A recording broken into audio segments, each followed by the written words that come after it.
I've been a part of 11 organizational transformations and I've seen it all.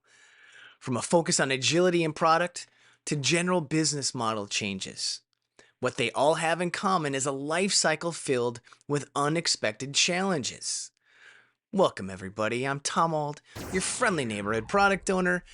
In the next few episodes of Fear of Becoming Obsolete, we're diving deep into the world of scaling. What is it? Why is it essential? And how can your organization overcome the inevitable hurdle that you're about to face? Starting a change initiative is a breeze when you have a handful of teams experiencing success, but scaling up to 40 to 50 teams working harmoniously with the right organizational structure and the leadership involvement, that's the real challenge. But here's the exciting part, it can be done. And when it's done right, it's a game changer like you've never seen before. Once you experience it, you will never go back to the old ways of work. So if you're ready to master scaling, grab a coffee, tea, or your favorite adult beverage, and let's conquer the biggest transformation challenge together so we can all stay relevant at work.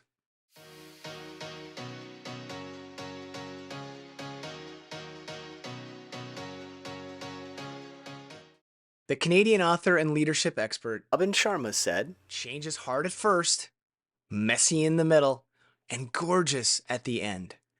I could not have found a better quote to start our conversation about scaling.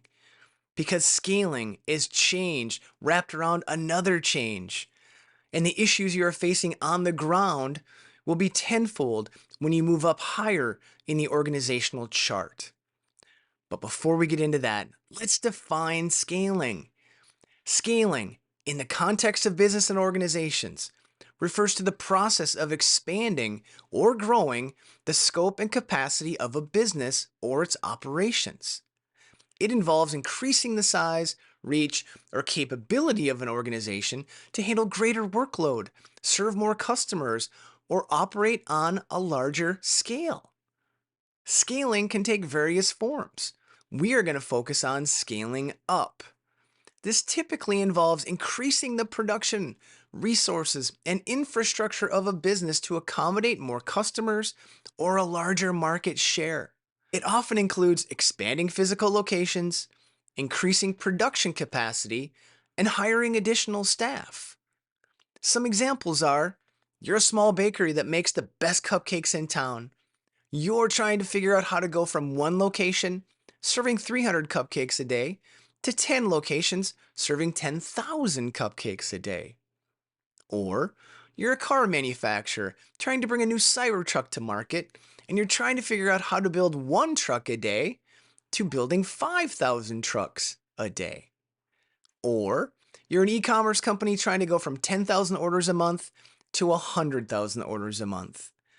The specific approach to scaling depends on the organization's goals, industry, and the challenges it faces. The ultimate aim of scaling is to achieve growth, meet increased demand, and maximize the efficiency and effectiveness of operations while maintaining or improving the quality of the products or services. So now, in terms of a business transformation, the typical playbook is an organization is achieving a level of success, but the work is overly complicated and big opportunities are being missed because they don't have the bandwidth to adjust.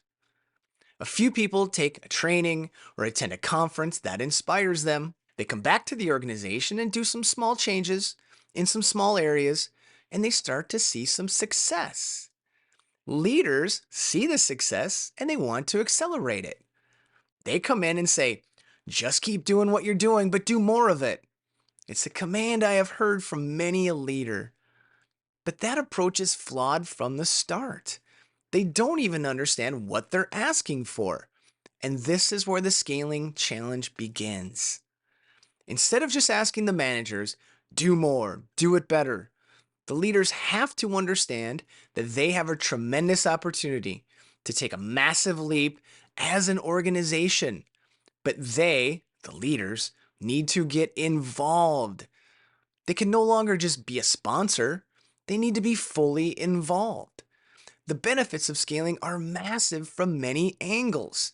Scaling could help meet increased demand, market expansion, economies of scale, revenue growth, improved resource allocation, and many, many other reasons.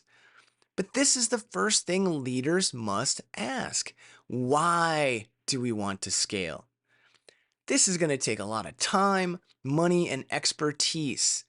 And you have to fight against the current company culture and structure. There's this inertia of day-to-day business that you will have to disrupt. This will bother many people, including people in power positions at the organization that are directly tied to the success of the way things work today. This is not something that can be done halfway. Doing this halfway will guarantee failure. Without a why, you should not even consider the how. The why will help settle all debates once we get into the details of how we are going to do this. And that's where we're going to pick up next week, the how. How can you assemble your organization to support the scaling efforts, including 2 key leadership teams that must be in place in order to keep the entire engine and organization moving forward together. So there you have it, the why and the what of scaling. Next week, we'll tackle the how. And then the week after that, we're going to deep dive into the 3 major frameworks of scaling and do a little pros and cons comparison to give you some insight into which ones might work for you. So please join us. Did we miss anything? Did you have an idea that we didn't explore that you want to share? If you do, please share it with us. Please put it in the comments or send it to me at fobo@aldllc.com. We hope to hear from you. And if you found this video valuable, please do me a small favor. Give us a thumbs up, share it with your network, leave a comment, and maybe even hit that subscribe button. Your support fuels our mission to spread the Fobo message and help everyone stay ahead in the workplace and stay relevant at work. If you are looking to deep dive even further into scaling, I have got 2 upcoming training classes that you must attend. They're called Scrum at Scale Practitioner, and they go way beyond the basics of Agile and Scrum, and they're going to give you the exact ideas and playbook, including a heat map that's completely customized that you are going to build during class.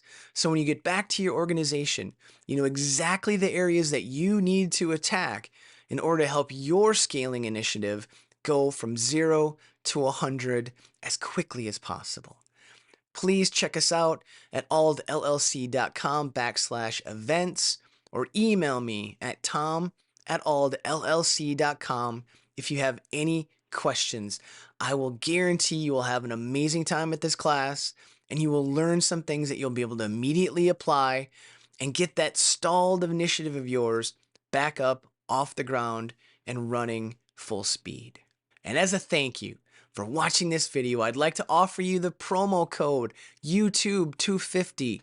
That's YouTube250 for $250 off any remaining seat. If you have any questions or you need any help from me whatsoever, please reach out to me at tom@aldllc.com. And that's a wrap for this week. I'm Tom Ald, your friendly neighborhood product owner, signing off and wishing you a week filled with value and success. Take care.